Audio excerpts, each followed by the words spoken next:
I go to soundtracks the third day. Elevator's fine.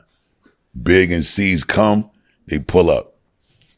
Meth and Nas came 2 days in a row now. No Biggie. So they was not coming on the third day.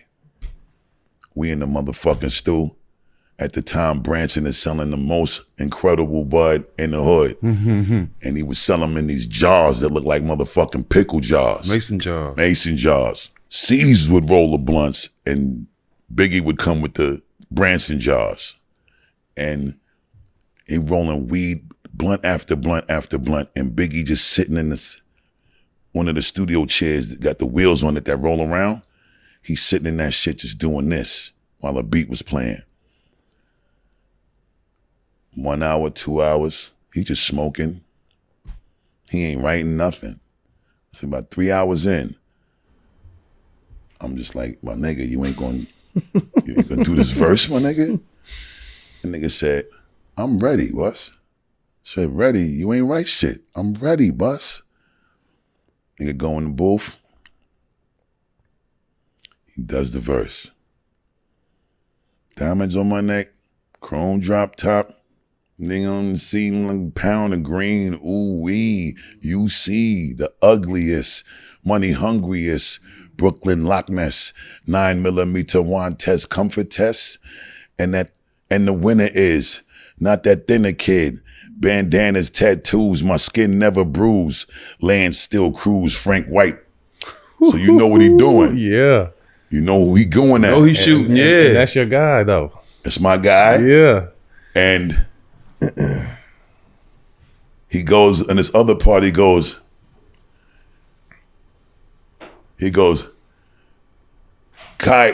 actor needs chiropractor for crack jaw. Yes, I rocked your chatterbox. Dangerous you're not, I gets down. Twist your body round and round, upside down. I said, Big, I ain't putting this out.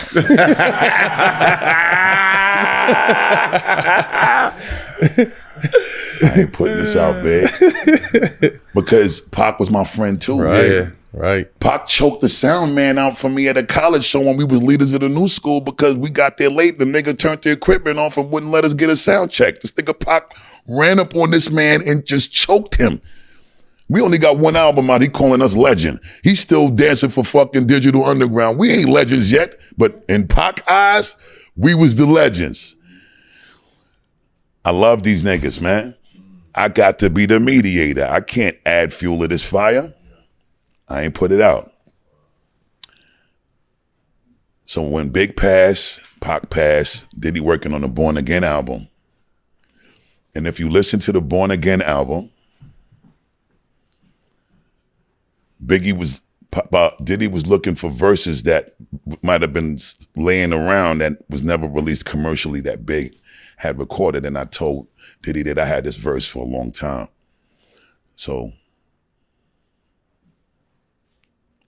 when Diddy wanted the verse, I said, you got to give me back the money that I paid Big. You can have the verse. Because I already know that, number one, I wasn't putting it out with the back and forth. And I also knew that once Biggie passed, whatever was going to happen with Big Moms needed to sanction it. She needed to bless it. She needed to be okay with it. I knew Puff had to clear it. So I wasn't going to be able to put it out anyway, even if I did do it the way that I ended up doing it on the Born Again album. Because if you listen to the Born Again album, there's a song called Dangerous MCs. And I told Diddy, if I give you this verse, I need to control this record creatively. So I went and got one of my favorite producers, Knots the Ruler from VA. He gave me one of the craziest beats. Snoop, Mark Curry, myself, and Biggie is on the song. But in the lines where Biggie might have said something to Pac, I muted those lines and I put bars there to cover up those disses. So it sounded like me and Big going back and forth. You know what I'm saying? And